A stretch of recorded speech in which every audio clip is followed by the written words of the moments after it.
Today's episode is brought to you by the Academy for Virtual Teaching.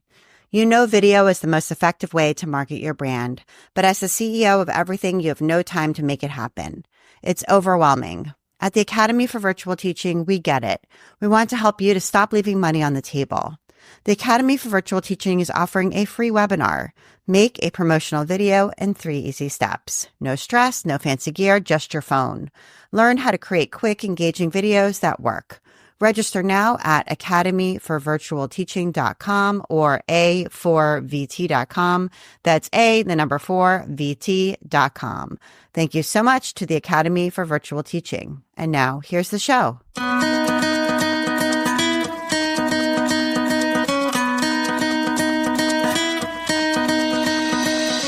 Welcome to episode 280 of the Craft Industry Alliance podcast. I'm Abby Glassenberg. Craft Industry Alliance is a community for craft professionals where you can strengthen your creative business, stay up to date on industry news, and build connections within our supportive trade association. Check it out at craftindustryalliance.org. Today on the show, we're talking about starting a fabric company with my guest, Tracy Krauter. Tracy is the founder of Splash Fabrics. Raising 3 boys, Tracy knew there had to be a better solution to everyday messes. When she couldn't find the perfect fabric, one that was soft yet waterproof, durable yet sewable, she didn't just settle, she innovated. Today, her signature laminated cotton transforms ordinary items into spill-proof shields, creating beautiful, practical solutions that protect your tables, reduce your laundry, and add a splash of joy to your daily life. Tracy Krauter, welcome. Thank you, Abby. I'm really excited to be here. Yeah, I'm really glad to have you, and really also glad to have you as a Craft Industry Alliance member for a long time too. So I would love to start because you've had kind of an entrepreneurial journey. This is not your first business. And so I think that's really interesting. But let's start way back when. Where did you grow up? Were you always crafty as a kid? I was so crafty as a kid. I turned everything into a project and made things from the very get-go. And I love to draw. I grew up in kind of a crazy, swirling, chaotic household of a lot of personalities. And I would retreat to my room and make things and draw and just open a book and try to replicate what was there. And I never stopped. I'm still doing it. And when I started a kids' clothing line, when I had children, I started a kids' clothing line that I just did street fairs and listened to, this is the Wayback Machine, while she naps, the podcast.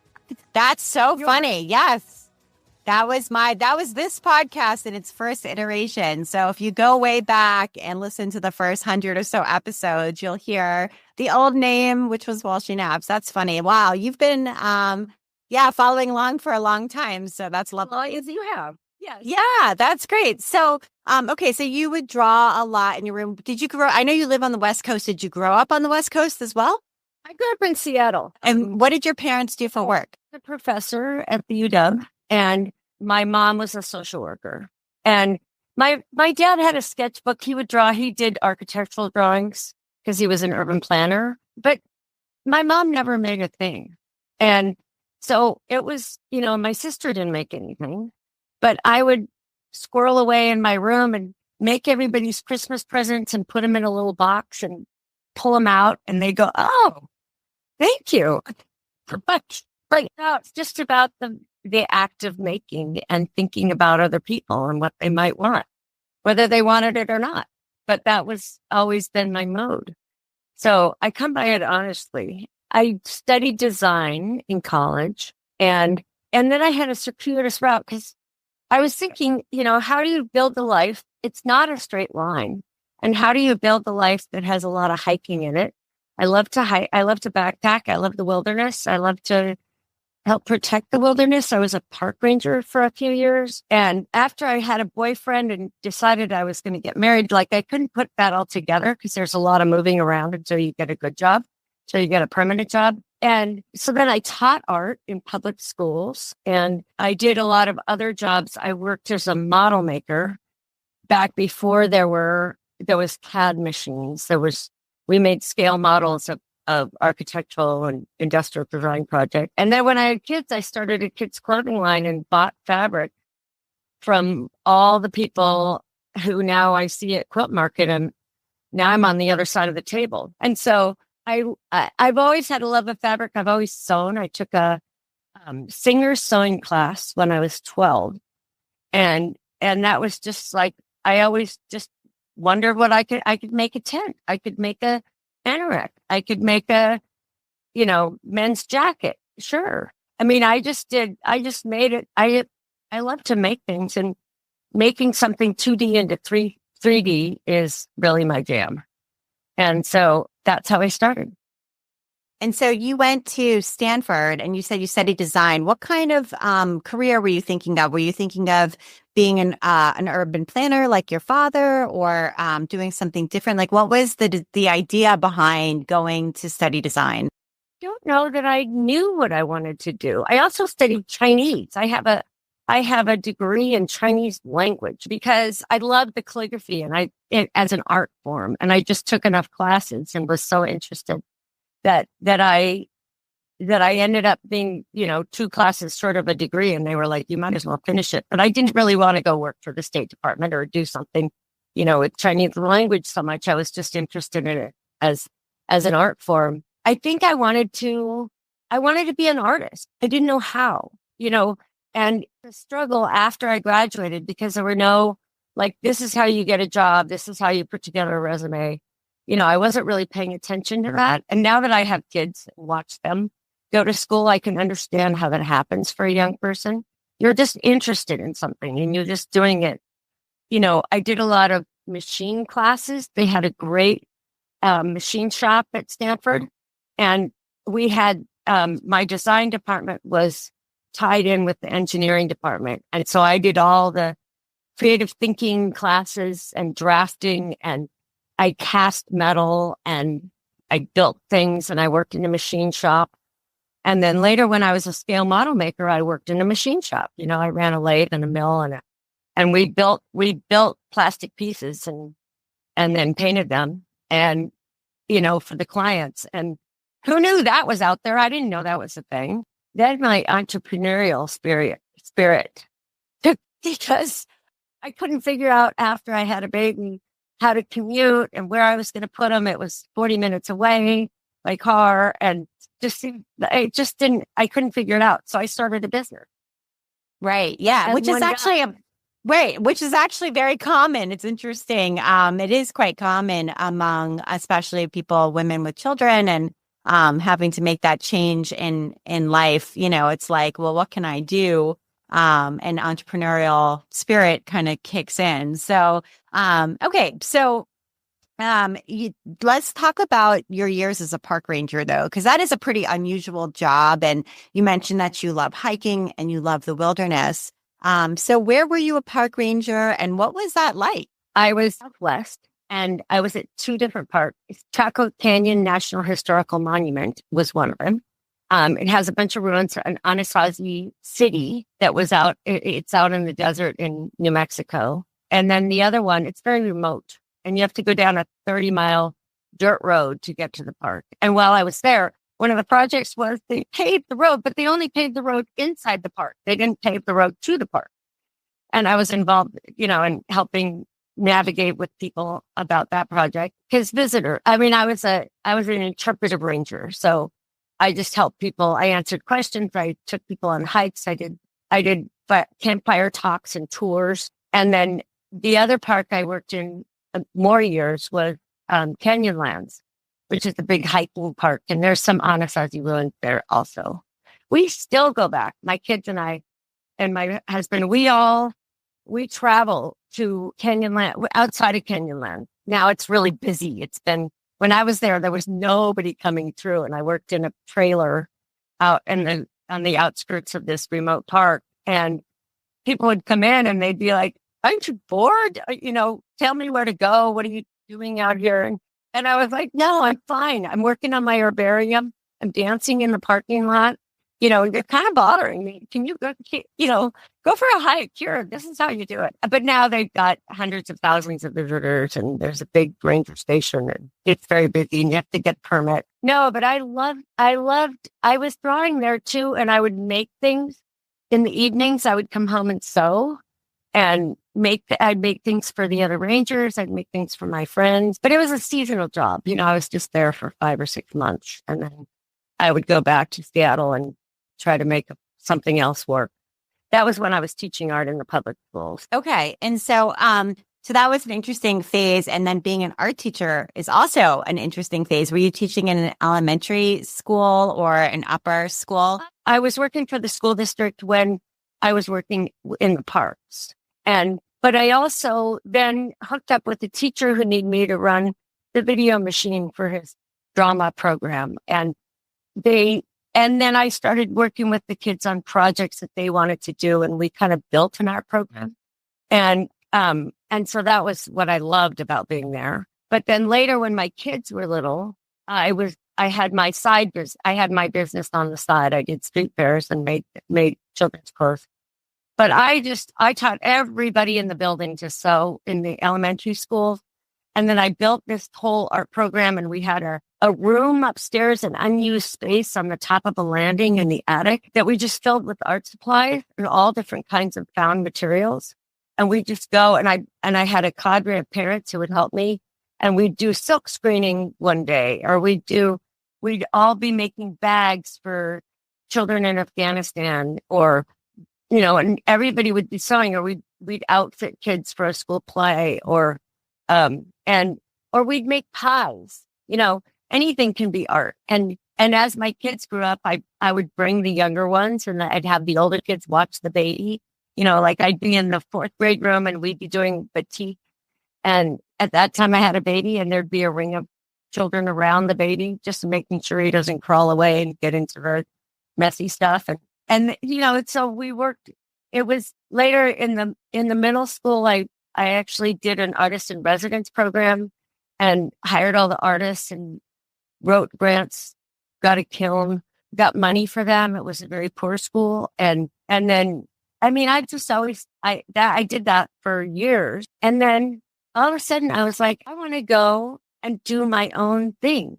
I want to just work for myself. And it felt very selfish at that moment to make that leap from, giving my time away and just doing it because I loved helping people, to what do I really want to do? And and it wasn't until my youngest was in high school that I flipped that switch and started saying no. And now I started a business, which is now Splashed Fabric. And it was all about me. And it was all about, what do I want to bring into the world? And what is my art going to be? And how do I build a business around this new fabric that I found? And the new fabric I found was this laminated cotton that some of the fabric companies were offering in very limited quantities and very limited colorways. And I thought there had to be room in there for me. So I started to explore that concept and built a business that's hiring other people. And we have a lot of immigrant sewers who work for us that count on us. And it's become this big thing. So it worked. It was a circuitous path, though. Yeah. Well, and that's relatable. Also, that feeling of when, especially if you're a mother and or parent, and your kids kind of get to college and high school age, and you sort of have this feeling of, okay, wait a minute, what do I want to do? I think that that's a fairly common feeling, and like a regrouping that happens at that moment. So I think that's really relatable. And you had experience, you mentioned sewing children's clothes and selling them and sourcing the fabrics from the fabric companies that you see now at Quilt Market, which is the trade show for the quilting industry. So you were sort of on the production side there. And how did you learn about that piece there? This was, I think, probably before it was easy to do a little internet search and find the fabric companies. So how were you figuring out, how to source? Do you remember like what that process was like, or sort of how you built that that business where you were making clothes? In the Seattle Center, there used to be a little fabric show. It was after Quilt Market or whatever. And I didn't actually go. I never went to Houston in that phase when I was doing kids' clothes. But I started buying. I would go through the fabric stores and I'd look at bolt end. And my kids would be running around and climbing racks. And I had 3 boys. And sometimes we'd have a neighbor kid. But I would be like, okay, we're going to the zoo. But now we have to stop at, whatever, Hancock's Fabric on the way home. And they'd be like, oh, okay. So we'd run in there and I'd need something for making something. But I started looking at the ends of the bolts and tried to figure out where those came from. And, I found E.E. Shank, which is in Seattle, and I eventually got a wholesale license and started buying from them. And I would go to this show that came to Seattle twice a year and go to all the booths. And those people also went to Quilt Market back in the day, and I didn't do that yet. So I kind of figured it out, and I'd buy bolts at a time. I'd like to take a minute now to talk with our sponsor, Lyric Montgomery Kennard from the Academy for Virtual Teaching. I'm Lyric Montgomery Kennard, and I'm coming to you from the Academy for Virtual Teaching. And Lyric, I hear you are creating something for people to learn how to promote themselves with video. Tell us more about that. Right. So you know that video is the authentic way to market. It's the way to make a real connection with your viewers, especially in this age of AI, right? We want something real.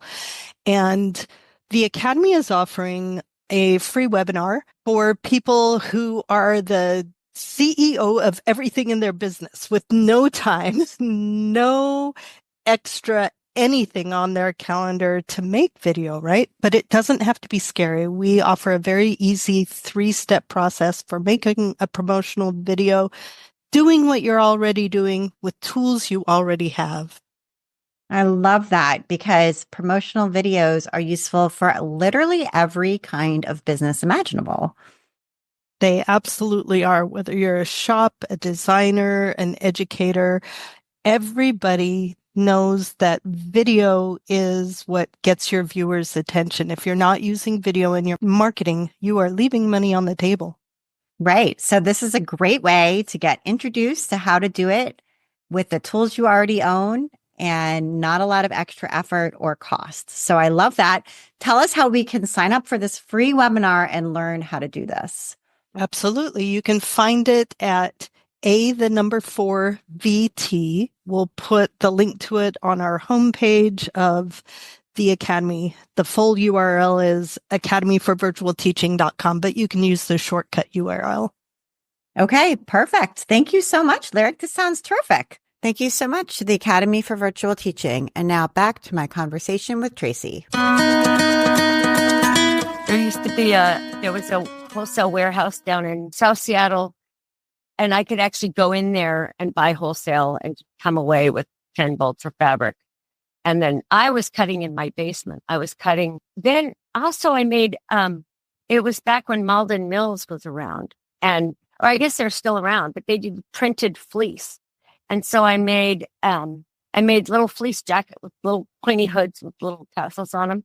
And all the kids in the neighborhood had those, kids at the school. And I'd make, Christmas jammies for all the kids in the neighborhood. But I got that fleece from Malden. I think I had to call them and make my orders. And then they stopped doing that over time. They went to, after they had their fire, they went to all solids for some reason. And then I was like, well, that line's over because I only do print. That's kind of been my mode. I only do prints. Why would I do a solid? Okay. So that's really interesting that you were looking at bolt ends. And it reminds me of when I wanted to write a craft book, which is to say I went to Barnes & Noble and just took all the cool craft books that I liked off the shelf and looked in the back to see who the publishers were and started learning about publishers that way. I think it's interesting that there are ways as a consumer to sort of do some investigative research and figure out how to get into the industry that way. And that sounds like that is what you did. Okay, so you had that experience. And what was your introduction to, they're laminated cottons. I think other people might hear that and think, okay, it's like oilcloth, right? I think we're all kind of familiar with oilcloth. Maybe you can tell us the difference. And also, like, you said some of the manufacturers were producing it, but in small amounts, not like a big line or lots of colors or lots of prints. But what was your introduction to this? Were you looking for, a laminated fabric for a particular project, or how did you get introduced to this idea? Well, I worked with Moda. I used to buy prints from Moda, and they came out with the laminated cotton. It's a cotton fabric. It's just a printed cotton on the back, on the regular printed cotton. And then the top side of it, they heat press a laminated material into the top surface with heat and a huge roller. And so it doesn't peel off. I tried, of course, everybody does. I got some vinyl and tried to iron it onto fabric, and that peeled off and was gross. But Moda had a line of sock monkey fabric that was, had this lamination on it, and theirs was quite stiff. It was thicker and stiffer than the quality that I get now from the mill in Korea. They had stuff and started making diaper bags out of it. And, because it went with my line, and everybody loved those bags. I gave them to teachers, and 20 years later, I saw one of those bags that a teacher had at the grocery store. I was like, oh my God, it's still going. So it lasts forever. It's really good quality stuff. The lamination doesn't peel off, and it's easy to sew with. The quality of the version that I have now is easy to sew with. But that was my entree. And then it's like, where else can I find it? And Westminster Fiber at the time when I was starting this new line, my old line was called Impwear.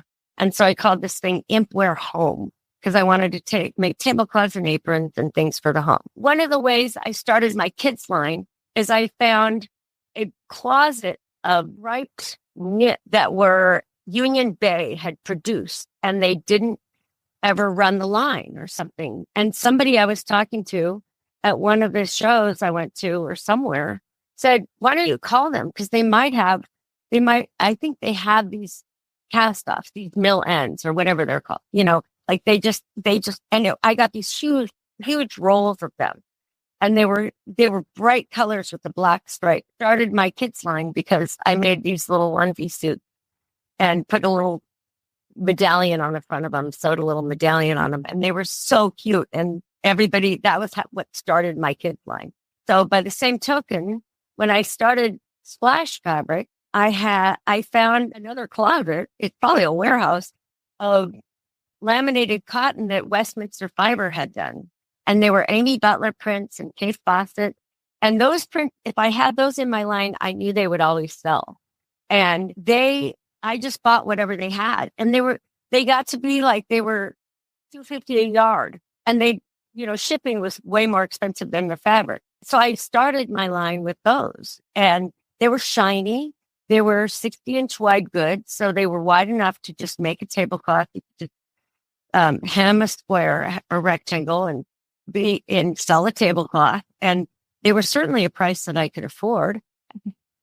But then that just dried up. And none of the quilting companies, they would run a line and have 2 or 3 fabrics, and they'd run out of it, and then they'd be done. This is the hole. There's a hole in the market for this stuff. So I decided I would figure out how to fill that hole. Talked about designing fabric. I have this art background. It was before computers. That's been my job the last 10 years, is to figure out how to fill the hole in the laminated cotton market. Laminated cotton is it's not oilcloth. Oilcloth is made of 100% PVC, and then it's coated with a vinyl. And these are toxic chemicals that never biodegrade. It lasts outside. The one caveat is our fabric is not, the coating doesn't have a UV resistant chemical in it, which is also toxic. So I opted, when I started making my own, to not put that in. And they said it doesn't work that well anyway. I mean, the oilcloth will last outside. You can put it outside and leave it out, and it looks pretty good until I don't know what it does eventually, but it's also very stiff. And as a park ranger, I was like, I don't want to put that crap into the world. I want to make something that will actually eventually disappear. And, but it lasts as long as we need it. And so it's soft. It acts like cotton, very pliable. It's easy to sew with. I mean, most of my job is interpreting it for people and making sure that they're comfortable, teaching people to be comfortable with sewing with it. It has a little bit of structure to it. It's a little bit, it'll stand up a little bit more than regular cotton, but it's really pretty flexible. You can iron it. You can put any kind of interfacings on it that you want. People do all kinds of things. By Annie's has sewn these wonderful little bags for me as samples, and, uses even using the lamination as binding. She made binding out of it. And so it's very forgiving. But after my closet full of fabric dried up, I had to go, how in the heck do I have this stuff made? And no, right, exactly. And you had found a hole in the market. I mean, it sounds like, this was something that was a really useful material, and something that through your background as a mom, as an artist, as a park ranger, like it all kind of comes together in this. And as somebody, who's ready to sort of pursue their own entrepreneurial dreams. So, right. So, and you mentioned that you're getting these fabrics from a mill in Korea. That seems like a big hurdle to me, like how you connect with the right mill, or with a mill at all, to be able to do this. So I don't know if you know how much you want to share about that, but like, how did you find this? 2-year process in itself. I went to the fabric shows. I asked everybody. Nobody was divulging any information. I mean, right. It was there again. It was a needle in a haystack. I found my first run. I made a fabric that we're still running called Vintage, and I able to order 1,000 yards of it through Kaufman or somebody, and they had run that line as a laminate. Ran out. I ordered my own run of it, but it was prohibitively expensive to then turn around and make products and sell them to the market myself. And so that pricing didn't work, but I figured out that I could, this is how they do it. They go in Korea and they get it printed and laminated, and then they ship it to me. And so I went to High Point in North Carolina. I went to and found out that a lot of the upholstery fabric that is made in the US is coated with a lot of toxic chemicals. I finally found a scientist in a boat cover company in Ohio. And she worked with her vendors and did a lamination. I bought some fabric from Premier Fabrics, who print in Mississippi. So I bought some yardage from Mississippi. I shipped it to Ohio. I had it coated and this woman assured me that this coating was eco-friendly. And then I shipped it to me in Seattle, and I made some bags out of it. And it was like, this is not sustainable. This is not going to work. It's too much shipping. It's too much logistics. And so I kept looking. Finally, I found a broker. The dam broke. I found a broker, and now I deal with them, and they do all the logistics for me. And then my only challenge was to figure out how to design it. Right. And okay. So the broker was the key piece, which is helpful, I think, for people to understand. And figuring out how to make it, as you said, sustainable, how to make it so that it could potentially be profitable. That's a lot. It's a lot of legwork. And as you said, not everybody is really forthcoming when it comes to sharing their sources. It's a lot of work on their part and sort of their trade secrets, really. So that's understandable. So trying to just continually research, it's like being an investigator to sort of make it all work out. Okay. So you got this broker, and then it sounds like you really wanted to design the prints yourself. And you have an art background, but it was before computers. Right, an illustrator. And so it sounds like you took a class with Bonnie Christine, and Bonnie is very well known for teaching people surface pattern design. So what was that like for you? Were you able to achieve your goals of learning to become a surface pattern designer so you could create your own prints for Splash Fabrics? Oh yeah. Now I'm kind of cruising, and it's been a long haul. Before that, I hired my friend.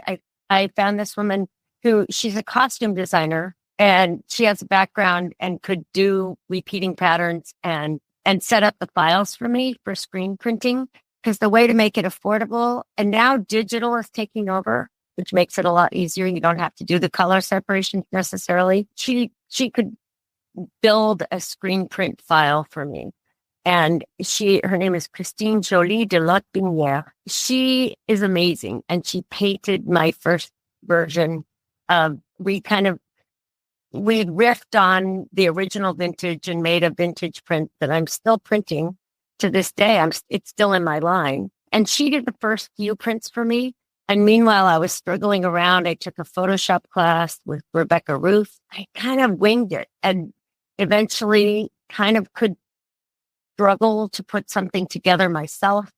I bought a print online. I bought a print from somebody on Instagram, did the colorizing myself. I like to do my own colors. I feel like after all these years of working in kids' clothes, I understand the things that people come in the booth for, what attracts people to the product, but what they buy is something different. And in every show, there's always, to this day, I'm back to doing shows again after the pandemic. But to this day, there's always something in the booth that I don't know what it's going to be beforehand, but I know it draws people in, but then there's always a theme and it's not the thing that drew them in. And so, although I'm getting better, this last weekend, I did a show here in Seattle, Urban Craft, and I'm getting so that they actually do buy the thing I put out front. But so understanding what are actually going to spend money on is a whole art and science in itself. And but I had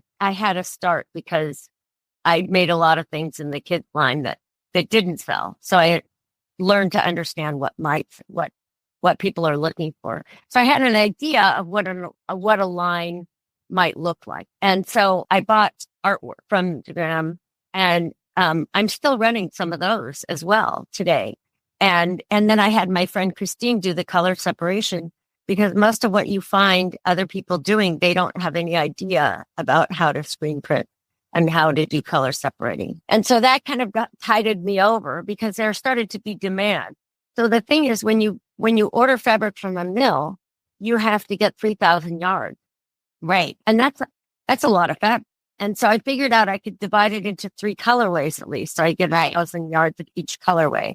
And over time, what I realized is, usually there's one winner and that one winner will stay on in my line and the other ones will get replaced with something new because you end up with too much fabric otherwise. We used to have, now I have a warehouse and it's a very small warehouse. It's a little sewing studio from my house. It's a couple blocks away. It's pretty amazing because it used to be the warehouse for a grocery store and the grocery store was upstairs. Now that's an architect and an Aikido studio. And then downstairs, there's people that basically that do costumes for the ballet. And there's one artist in there. And I found that through Christine also. And that's my warehouse. It's 700 square feet. And I have 2 people that work for me and they're there right now while I'm here and at my home and pretty amazing. But we for a while we had we rented a storage unit it was pretty awful. I'm really happy to have it all in one place. It was kind of spooky because it was it had wooden floors and we'd go in and unlock our little door down this hallway and you could hear people, but you didn't know if they were near you or on a different floor from you. And so I'm really happy that we have it all in one roof now. So as people have moved out of that studio, I've gobbled up more, now I have it's a good amount of space for me right now. Are you selling wholesale? Are you selling direct to consumer through your website? Are you doing a mix of both? And if you are selling wholesale, how have the quilt shops, who I would think would be maybe the primary buyer here, reacted to this? It sounds like there's a lot of education that you need to provide, an assurance around that this is easy to manipulate, easy to sew. You can use your domestic machine. Don't need different equipment and things. But how has the wholesale piece gone? Been interesting. It's it's an introduction for sure. Everybody's fascinated by it. They want to like it. There is some resistance because people don't understand how easy it is to work with. We have a lot of quilt shops and reorder. And by the time this podcast comes out, we will have launched a fabric that we did with Missouri Star. And they did a cute little red gingham. And it's like, of course, I should have had a red gingham in my line. And they're using it as bowl covers for their Advent box. And so that will have come out. And so we can launch that fabric this month because it'll be it's January now by the time people hear this. They'll introduce it to their people, which will help us and help them because they get to play with a new fabric and introduce it to their people. And that's really how we've grown it. We've worked with So Very Easy do in her YouTube videos about it. We've tried to get it in people's hands so that they can then introduce it to whoever they're talking to. And so the more we do that, the more people find us and realize how fun it is to make stuff out of. And a lot of times I think there's a hole in the market too quilting kind of took over sewing. It took over the world and quilts are wonderful, but at some point somebody kind of wants to make something else. And also you need bags to carry your quilts or carry your supplies. And that's where we fit in because we give you another way to work with some fun material and bright colors and happy prints. And it's, unique in the marketplace. And so I think it could be, like cork came in and a lot of people are working with cork. So it's kind of you think of it that way. It's a different kind of fabric, but it serves a slightly different need, but it works together with quilting. Yeah. Yeah. It's interesting. That's right. Cork has had a huge moment. And also I'm thinking about like Cuddle, like Shannon Fabrics Cuddle is sort of another thing that, that like, quilt shops carry as an alternative substrate to quilting cotton for those times when you want to add something different to your project or just do a different type of project entirely, but not stray too far. Yeah, or do something quick. Exactly. And do you worry at all about kind of like if these bigger fabric companies that have huge warehouses and are much more well-funded, let's say, sort of see, look at what Tracy's doing at Splash Fabrics. She's got demand. She's proven, all of these Missouri Star customers are interested, for example, or whatever, that they might then say, well, we'll just go to our mill and say, we want to do the same thing she's doing and kind of like, overcome you. I don't know if you worry about that. There's a lot of things to worry about. And what think about that? But I don't. Check yourself out. I see companies doing it and they launch and they think they're going to, like you can still find there's other laminates in the market, but I don't see them. It's a higher price point for sure. I don't know if it really fits with the line because of the disconnect with quilters. And so for me, it's perfect. It's just the right amount of customers. It's, growing all the time.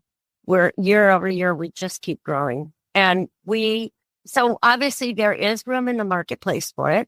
But it may not be a big spot. It may not be a big hole. It may be just the right place hole for our company. And, the more they dabble in it, the more people end up finding us because that is what we do. And it's not really what they do. And so we'll see what happens. Yeah, I think my prints are different.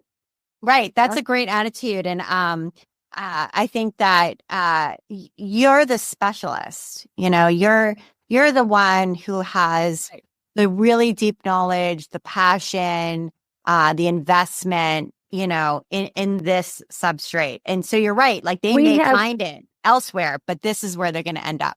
Right. And we have become, in the Googles, we have become an authority in the marketplace. We wrote a big document that still lives on our website that brings traffic about what our fabric is about and what it's good for and why you're going to love it. We offer sewing tutorials for free and patterns on our website. So we try to take away any barriers to entry.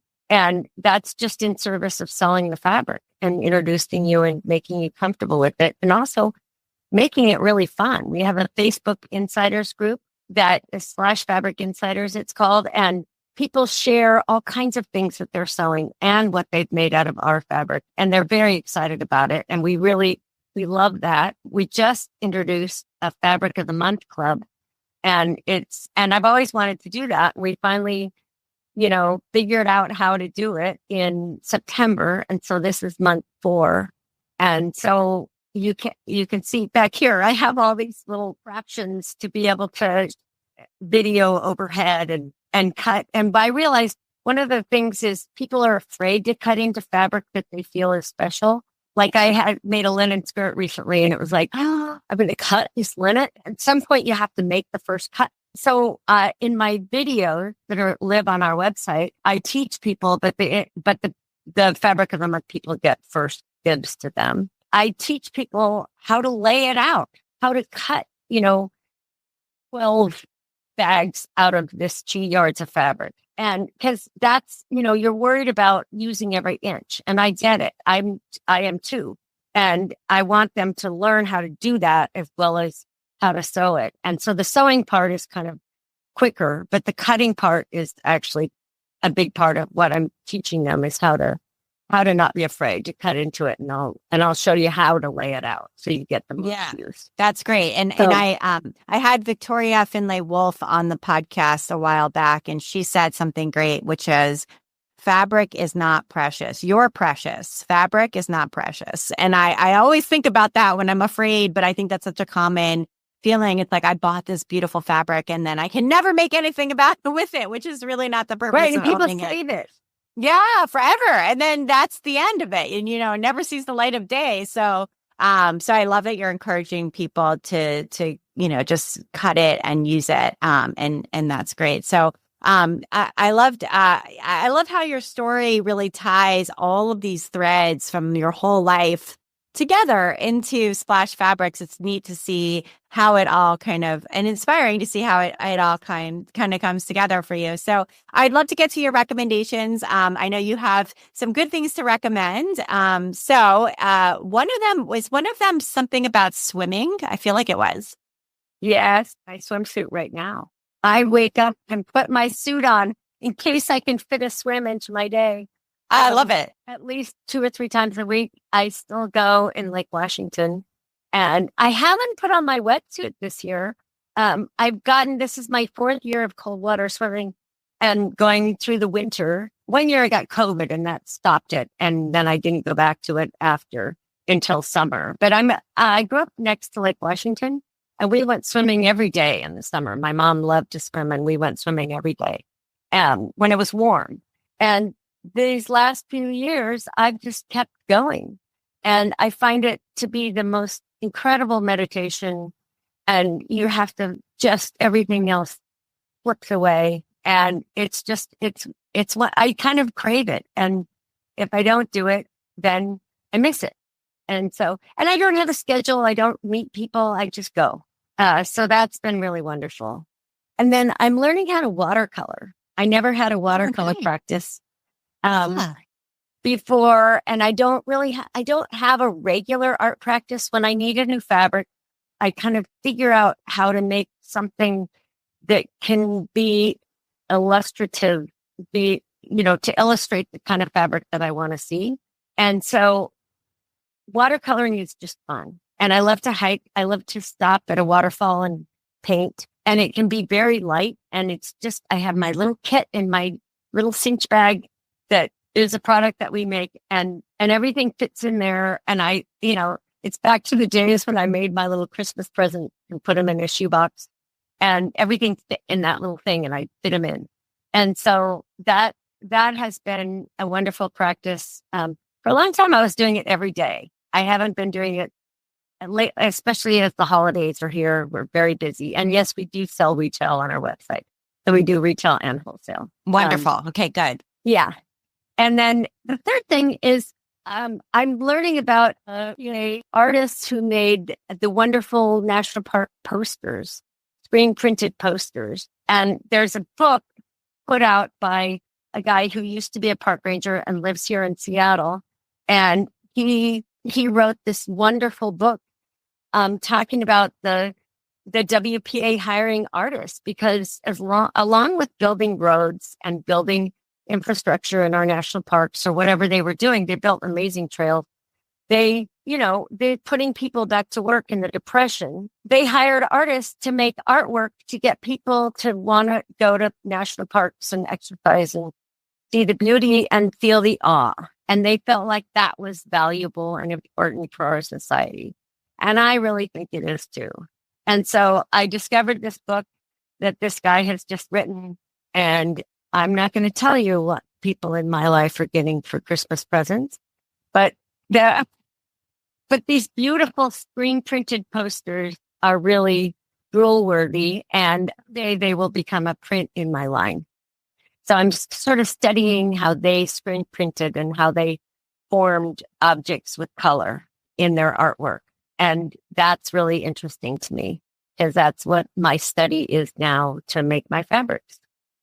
And what is the name of the book? We'll put a link to the book in the show notes. Discovering the WPA poster art of our national parks. Okay. And it's very descriptive title. Ranger drug. Yes, exactly. He's kind of a scientist in a way. Yeah, that's awesome. Well, lovely. Tracy, those are great recommendations. It's been wonderful hearing about your journey and very inspiring. So thank you so much for being a guest on the Craft Industry Alliance podcast. Thank you, Abby. Wonderful. And it was really fun. And you've been listening to the Craft Industry Alliance podcast. I'm Abby Glassenberg. Today's episode was brought to you by the Academy for Virtual Teaching. Imagine making videos that create authentic connections with your customers and actually convert into sales. It's absolutely possible. The Academy for Virtual Teaching's free promotional video webinar will show you how to make quick, engaging videos using only your phone in 3 easy steps. It's our gift to the creative businesses who bring so much joy and beauty to the world. We invite you to register now at academyforvirtualteaching.com or a4vt.com. That's A4, VT.com. See you there. Craft Industry Alliance is a community for craft professionals. When you become a member of Craft Industry Alliance, you get in-depth coverage of craft industry news, the opportunity to connect with fellow professionals for advice and support, and access to an educational library filled with ideas, tools, and resources to help you as you build your business. Join us at craftindustrｙalliance.org. Thank you so much, and I'll see you next time.